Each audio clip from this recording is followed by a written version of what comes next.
नमस्कार साथियों, हंस वाहिनी जीके क्लासेज में आप सभी लोगों का हार्दिक स्वागत है। मैं रणवीर सिंह राठौड़ और हम लोग पढ़ेंगे राजस्थान के प्रजामंडल आंदोलन। साथियों, बहुत ही इम्पोर्टेंट है। प्रजामंडल की चर्चा हम जब करते हैं तो बहुत ही इम्पोर्टेंट है भाई राजस्थान के प्रजामंडल। तो सबसे पहले तो आप लोगों को मैं बता देता हूँ कि प्रजामंडल काफ़ी लंबा चौड़ा और विस्तृत बिंदु है। ठीक है, इसकी बहुत सारी चीज़ें हैं। प्रश्न कई बार परीक्षाओं में पता नहीं कहाँ से पूछ लिए जाते हैं। बहुत कुछ करने के बाद भी कई प्रश्न बाहर से चले जाते हैं, लेकिन 99% प्रश्न है जो प्रचलन की जो चीज़ें हैं बेहतर उन्हीं में से आते हैं। ठीक है, तो लंबा चौड़ा टॉपिक है। समय को ध्यान में रखते हुए मैं आप लोगों को पहले ही बता देता हूँ, कुछ संक्षेप में हम करने की पूरी चेष्टा करेंगे। हालांकि अच्छी अच्छी बेहतर चीज़ें लगातार करेंगे। तो आप सभी लोग पूरी तरह से तैयार हो जाइए इस टॉपिक के लिए।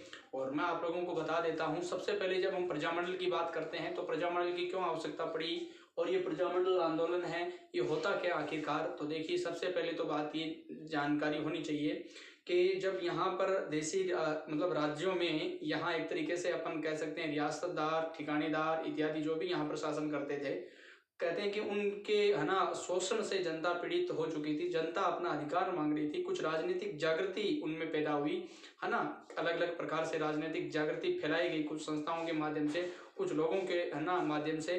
तो जनता अपना अधिकार मांगने लगी, जागरूक होने लगी। तब जनता ने क्या किया साथियों, यहाँ पर आंदोलन किए। ठीक है, और वो एक तरीके से प्रजामंडल के रूप से जाने गए। अब देखिए, प्रजामंडल का मतलब हो गया प्रजा का समूह है। प्रजामंडल शब्द से मतलब समझ गए प्रजा का समूह है।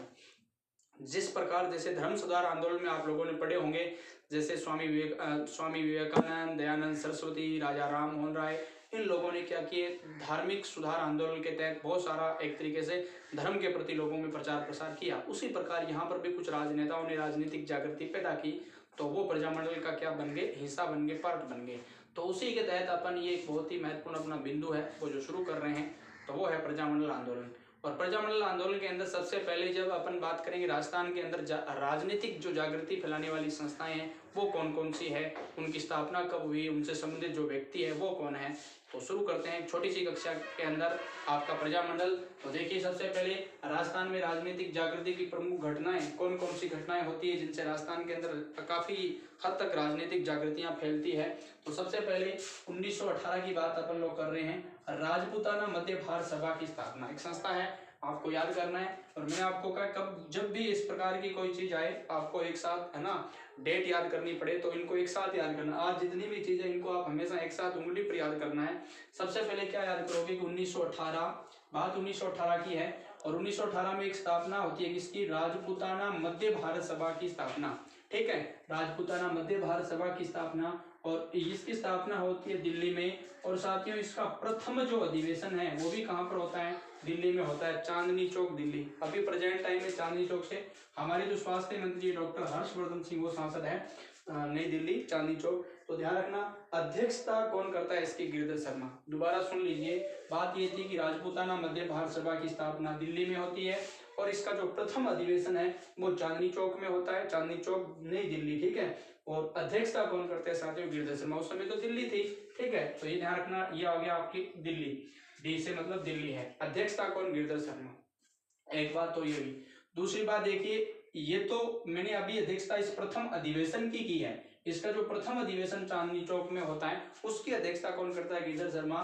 तो फिर इसकी खुद की यानी राजपूताना मध्य भारत सभा का अध्यक्ष किसे बनाया जाता है, तो अध्यक्ष है साथियों बजाज। बजाज का मतलब मेरा है जन्नालाल बजाज। ठीक है, और उपाध्यक्ष कौन है साथियों, गणेश शंकर विद्यार्थी। आज के बाद में मैं नाम लूंगा सीधा विद्यार्थी। एक तो आप विद्यार्थी जो देख रहे हो और एक ये गणेश शंकर विद्यार्थी है। ठीक है, गणेश शंकर विद्यार्थी। और अब बात ये भी ध्यान रखना कि इसका हेडक्वार्टर कहाँ पर, देखिए ध्यान दे, इसकी स्थापना दिल्ली में, प्रथम अधिवेशन दिल्ली में चांदनी चौक, अध्यक्ष इसके कौन है, बजाज। ठीक है, उपाध्यक्ष कौन है, गणेश शंकर विद्यार्थी। और हेडक्वार्टर कहाँ पर है, कानपुर में। हेडक्वार्टर कहाँ पर है, कानपुर। और कानपुर कहाँ, यूपी में। एक चीज ध्यान रखना, आप लोगों को जैसे गणेश शंकर विद्यार्थी का नाम आया तो आपके दिमाग में प्रताप जो है ना न्यूज़पेपर है, प्रताप अखबार, जिसमें पथिक ने बिजोलिया किसान आंदोलन को काफी विस्तृत करवाया था, आप लोगों को याद है, लोकप्रिय करवाया था। तो वह भी ध्यान रख लेना, कानपुर से प्रताप। ठीक है, इसी गणेश शंकर विद्यार्थी का था। अध्यक्षता इसकी किसने की, गिरिधर शर्मा ने। तो पहली बात कंप्लीट। दूसरी बात, 1918 के जस्ट बाद 1919 राजस्थान सेवा संघ की स्थापना। इसको शॉर्ट में लिखने के लिए ये टर्म काम ले सकते हो, आरएसएस। क्या ले सकते हो, आरएसएस, तो राजस्थान सेवा संघ की स्थापना वर्धा, वैसे एक संयुक्त संगठन भी है आरएसएस, उसे भी कहा जाता है, लेकिन मैं तो यहाँ इसका शुभ टर्म बता रहा हूँ। और ये इसकी स्थापना कब हुई? वर्धा महाराष्ट्र, ये हम पढ़ चुके हैं बिजोलिया किसान आंदोलन में विजय सिंह पथिक के पास। तो वर्धा महाराष्ट्र में स्थापना हुई, पथिक ने इसकी स्थापना की। पथिक का मतलब विजय सिंह पथिक। उसके बाद बारठ, केसरी सिंह बारठ। उसके बाद बजाज, जमनालाल बजाज। सेठी यानी अर्जुन लाल सेठी। राम नारायण चौधरी, ठीक है, ये ध्यान रखना, राम नारायण चौधरी, तो चौधरी से आपका मतलब राम नारायण चौधरी। और ये बात तो अभी मैंने की, यहाँ 1919 में स्थापना होती है और इसका हेडक्वार्टर यहाँ पर वर्धा महाराष्ट्र में है। और बाद में क्या होता है, 1920 में इसका हेडक्वार्टर चेंज होकर के कहाँ स्थापित कर दिया जाता है साथियों? अजमेर में। 3 पत्रिका याद है क्या आपको? राजस्थान केसरी 1920, वर्धा महाराष्ट्र। उसके बाद हमने चर्चा की नवीन राजस्थान की, जो कि अजमेर 1920। उसके बाद 1920 में ही हमने बात की तरुण राजस्थान की, क्योंकि नवीन राजस्थान पर रोक लग गई थी। तो ये दूसरी संस्था जो मैंने पहले बता चुका हूँ, अब यहाँ पर काम आ रही है। लीजिए 1927, कैसे याद करोगे? 8, 9, 17, 27, ठीक है। तो 1927 है ना, 18 और 19 की चर्चा करोगे आप लोग तो ज्यादा हो जाएगा आंकड़ा, या पूरा हो जाएगा, ठीक है। तो थोड़ा सा यहाँ पर देख लेना। तो ये बात हो गई अपनी। अब देखिए मैं थोड़ा सा बता देता हूँ, 1927 AISPC की स्थापना, तो थोड़ा सा याद करने के लिए 8, 9 कितने हो गए? 17, तो याद रह जाएगा। इधर देखिए AISPC, अखिल भारतीय देसी राज्य लोक परिषद। देखो ये तो शॉर्ट टर्म है, AISPC शॉर्ट है, बार बार ये इतना लिख नहीं सकते, नहीं याद कर सकते तो सीधा याद कर लो, अखिल भारतीय देसी राज्य लोक परिषद। इसी को आप ये बोलोगे आज के बाद में AISPC, क्या बोलोगे? AISPC। इसकी स्थापना कब होती है? 1927 में। इसका हेडक्वार्टर कहाँ पर है? मुंबई में, है ना, मुंबई महाराष्ट्र। साथियों बहुत इंपॉर्टेंट है, अपन चर्चा कर रहे हैं किसकी? अखिल भारतीय देसी राज्य लोक परिषद की। और इसका हेडक्वार्टर कहाँ पर है? मुंबई महाराष्ट्र में, है ना, महाराष्ट्र में। इसका उद्देश्य क्या था? सबसे इंपॉर्टेंट चीज है इसका मुख्य उद्देश्य। AISPC का मुख्य उद्देश्य, स्थापना का क्या उद्देश्य था? INC से सहयोग, यानी पूरे देश भर की चर्चा के साथ राजस्थान भी इसमें शामिल है। तो INC से सहयोग यानी कि इंडियन नेशनल, INC का मतलब ध्यान रखना, इंडियन नेशनल कांग्रेस यानी भारतीय राष्ट्रीय कांग्रेस। तो INC से सहयोग प्लस रियासतों में उत्तरदायी सरकार की मांग करना, इसका मुख्य उद्देश्य था। किसका? AISPC का। और इसका AISPC में थोड़ा सा ध्यान रखना, 1938 में AISPC की अध्यक्षता जवाहरलाल नेहरू ने की थी। ध्यान रखना, किसने की थी? जवाहरलाल नेहरू, जवाहरलाल नेहरू ने। राजस्थान से इसमें कौन कौन व्यक्ति जुड़े थे? पथिक थे, यानी पथिक का मतलब समझ गए आप लोग, विजय सिंह पथिक। और ये व्यास की चर्चा करोगे तो है ना, यहाँ पर कौन से व्यास का प्रयोग करोगे? बहुत इंपॉर्टेंट है भाई। जमनालाल बजाज की हमने चर्चा कर ली, तो व्यास कौन सा व्यास हो जाएगा? जयनारायण व्यास। और उसके बाद चौधरी की चर्चा करोगे तो रामनारायण चौधरी। उसके बाद कन्हैयालाल कलंगी। उसके बाद माथुर, त्रिलोकचंद माथुर। और उसके बाद दामोदर लाल, ठीक है। ये लोग किससे जुड़े हुए थे? इस अखिल भारतीय देसी राज्य लोक परिषद से जुड़े हुए थे, जिसकी स्थापना 1927 में हुई। और इसका मुख्य उद्देश्य क्या था? INC से सहयोग लेना था, ठीक है, पूरे देश भर में। तो ये 1927 की बात, ये भी 1927, अब 1927 ही की बात है। मद्रास अधिवेशन होता है, किसका? INC का। INC का मतलब इंडियन नेशनल कांग्रेस। इसका मद्रास अधिवेशन होता है, अधिवेशन, मद्रास अधिवेशन। कौन सा अधिवेशन होता है कांग्रेस का? ये 43वां, कुल 56 होते हैं ना, तो ये है ना 43वां अधिवेशन है। और इसके अध्यक्ष कौन है साथियों? MA हंसारी है। बात ये महत्वपूर्ण है कि इसके अंदर एक प्रस्ताव पारित किया गया था, और वो प्रस्ताव क्या था कि देसी राजाओं को क्या करना है? INC के इस अधिवेशन में एक प्रस्ताव पारित किया गया कि देसी राजाओं को अपने राज्य में क्या करना है? प्रतिनिधि संस्थाएं और उत्तरदायी शासन की स्थापना करनी है, ठीक है। ये प्रस्ताव, यानी एक प्रकार से इस कांग्रेस के इस अधिवेशन से कुछ प्रजामंडल आंदोलन को कुछ बल मिला, ठीक है।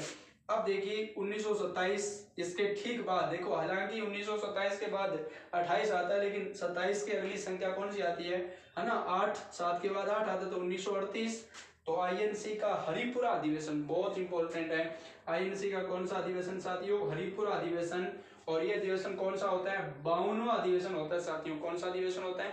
52वां अधिवेशन होता है। और इसके अध्यक्ष कौन होते हैं साथियों? सुभाष चंद्र बोस।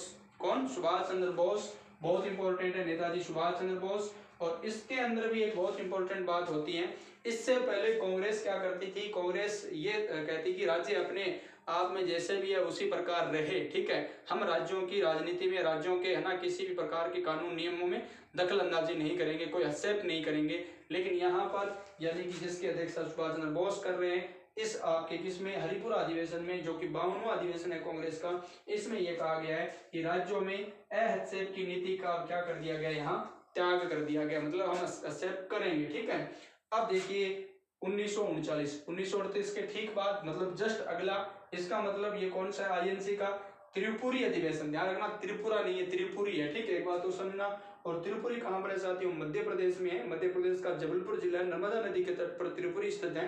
तो यहाँ पर ये 53वां, देखो त्रिपुरी और 53वां। ठीक है, तो कांग्रेस का 53वां है ना, क्या है भाई, यहाँ पर अधिवेशन है आईएनसी का। और इसके अध्यक्ष भी कौन है, बोस लिख दिया तो बोस है ना। यहाँ पर आप ये ध्यान रखना, रास बिहारी बोस नहीं है, बोस यही ध्यान रखना, अब ये है। और इधर किसको हराते हैं, ये पट्टाभी सीतारमैया को क्या कर देते हैं, हरा देते हैं। पट्टाभी सीतारमैया को क्या कर देते हैं, हरा करके अध्यक्ष बनते हैं। थोड़ा सा ध्यान रख लेना, बहुत इंपॉर्टेंट है ये। और ये 53वां, इसके अंदर क्या है, प्रजामंडल का स्पष्ट सहयोग करने की बात कही जाती है। क्या की जाती है, प्रजामंडल का सहयोग करने की बात की जाती है। तो ये थी यानी कि कुछ आरंभिक जो प्रजामंडल से पहले की संस्थाएं जिन्होंने क्या है, प्रजामंडल को कुछ बल दिया है ना। एक तरीके से अपन इंटरनेशनल लेवल नेशनल लेवल की बात करें तो भी उसमें इसी को शामिल किया जा सकता है। तो एक बार इसके ऊपर 1 मिनट में अगर आप पुनः नजर डालिए तो पहले तो इन तारीखों को याद कर लीजिए। 1918 है ना, आप राजपूताना मध्य भारत की सभा की स्थापना करते हो। और फिर 1919 में राजस्थान सेवा संघ की स्थापना करते हो। 19 के बाद आप 1927 में AISPC की स्थापना करते हो। और उसके बाद साथियों है ना, उसके बाद हम सीधी सी बात करते हैं 1927 से हम सीधा चले जाते हैं कहाँ पर साथियों, 27 को ही। और यहाँ पर आईएनसी का कौन सा है ना, मद्रास अधिवेशन होता है ना, जो कि चेन्नई में है। तो 43वां, और इसकी अध्यक्षता एम.ए. अंसारी करते हैं। प्रस्ताव क्या है, देशी राज्यों में प्रतिनिधि संस्थाओं और उत्तरदायी शासन की स्थापना की है ना, ये बात कही जाती है। और हरिपुरा और ये त्रिपुरी है ना, दोनों की अध्यक्षता कौन करता है, बोस करते हैं। और ये कब होता है, 38 है ना, 39। और फिर हमने बात की दोनों की बोस। इसमें राज्यों के हस्तक्षेप की नीति का परित्याग। और इसमें ये पट्टाभी सीतारमैया को हराकर बनते हैं। लेकिन प्रजामंडल का यानी कि आईएनसी यानी कांग्रेस अब क्या करेगी, पूरी तरह से सहयोग करेगी। तो ये कुछ महत्वपूर्ण बातें हैं जो मैंने आप लोगों को यहाँ पर बताई है और आप लोगों के लिए बहुत ही है ना इम्पोर्टेंट भी है। सबसे पहले इन चीजों को याद करना बहुत जरूरी था। ठीक है, तो ये थी आपकी छोटी सी संक्षेप से क्लास। अब आगे प्रजामंडल हम एक एक पॉइंट को लेंगे, प्रजामंडल को कोई दिक्कत किसी में है नहीं साथियों। ठीक है, तो ये 3 अधिवेशन मद्रास, हरिपुरा और त्रिपुरी। मद्रास चेन्नई में है, हरिपुरा भी याद कर लेना, गुजरात में लिख लेना, और त्रिपुरी आपकी MP में साथियों। थैंक्स साथियों, आपने छोटी सी क्लास ली, आपको याद भी हो जाएगी, मुझे लगता है कंटेस्ट हो गई होगी। अब आप मुझे इजाजत दीजिए। जय हिंद, जय भारत, वंदे मातरम, जय हिंद की सेना।